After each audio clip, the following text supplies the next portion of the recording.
Hi, this is Steve Giordano. It may seem strange to talk about customer loyalty while mentioning the trade deficit, but that's precisely what I'm going to do. We have a trade deficit at $60 billion, I think, last year, and the fact of the matter is we no longer lead the world in manufacturing. China passed us last March. There is one area of the economy, though, where we still enjoy a surplus, and that one area is services. It's true. Nobody so far has figured out how to beat us at retail. Think Walmart, Apple, Hollywood. However, nothing lasts forever. Think IKEA, Samsung, and Bollywood. So as long as we maintain our edge and are world class in the service experience, we'll continue to grow this and continue to maintain a surplus. The challenge? Well, all you have to do is imagine a bad service experience in your big box retailer or a fast or not so fast food restaurant, and we all have heard the stories. Here's one. You're staying at a hotel for business, and you got a big day tomorrow, so you decide you're going to work inside the hotel room and not go to a restaurant, and you order up room service real early so there's no problems, and so you phone down and you order a light dinner and you wait. And wait, and wait, and wait, and after about an hour you become concerned and you say, well, I better call since maybe they didn't get the order. And you call down and very politely explain, and you are connected to the kitchen staff, and you hear some hectic noise back there, and you explain your situation to the guy who answers the phone, Earl, and Earl goes and looks, and he says, nope, we don't have your order, never got your order. And you said, no, I really did place my order. And so at this point, Earl, rather than doing anything associated with solving your problem, he takes a one-at-a-time survey of the entire kitchen staff.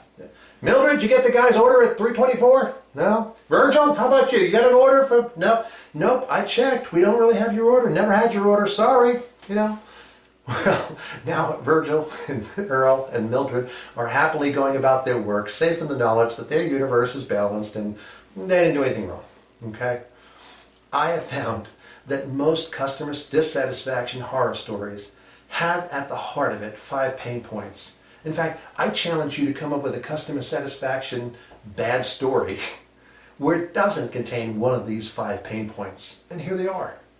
Number 1, it ain't my fault. The person on the other end of the counter, the email, or the phone call wants you to know that whatever your problem with the company, which they have not disassociated themselves from, it isn't them. The second and associated point is if it's not my fault, it must be your fault. So they blame you. You didn't read the instructions right, or you mishandled the product, or you did something wrong, and if they can put it on you, not only is it not their fault, but they don't even feel compelled to fix it anymore. They might do it as a courtesy to you, but it isn't really their fault, it's your fault. Or the third point, it's not our policy. I'd like to help you, I'm a good person, I want to help you, but our policy prohibits me from doing anything in this case, so don't blame me. Fourth point, the automated attendant. This allegedly is done for your convenience, but in reality the company does it so that they can save money, become more productive, and allegedly improve their bottom line. But if they give a bad experience, it doesn't improve the bottom line. It results in cancellations, which take away the bottom line.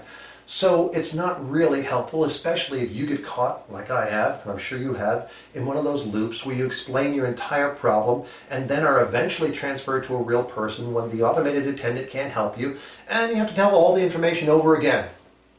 Or number 5, there's nothing I can do.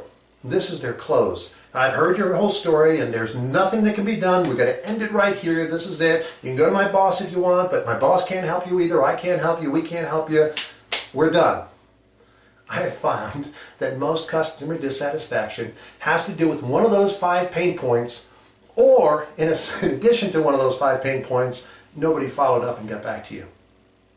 Tom Peters tells a wonderful story about the healthcare industry in his really good book, Little Big Things, 163 Ways to Create Excellence. And he even does a video of it on YouTube, which I urge you to watch. It's terrific. I think the title of it is Kindness is Free. Anyway, he talks about the healthcare industry and this giant survey that was done by this company called Press Ganey. And so Press Ganey surveys 225,000 hospitals, 139,000 patients to determine what their level of satisfaction or dissatisfaction was with the hospital stay. Now, they come up with 1,000 things, and of those 1,000 things, how many of them do you think had anything to do with the patient getting better or not? The answer is none. Zero. All of their concerns had to do with the way they interacted with the staff. Did they receive kindness? Were they treated respectfully? And I found this astounding. We want kindness and don't get it in some cases in a fast food experience, and that's not life or death. This is life or death, and yet still the most important thing to us isn't the illness, it's the interaction. That's true in business too. It is seldom about the product. Sure, the product breaks down, but we can forgive that as long as the interaction, while we're attempting to fix whatever the product isn't doing, is positive and we're treated with kindness and respect. See, this story helps me understand that it isn't overly complicated. Sure, it's complicated to execute, but knowing what to do is not complicated. I teach a 90-minute course on creating customer loyalty and teaching your leaders how to create a customer loyalty culture.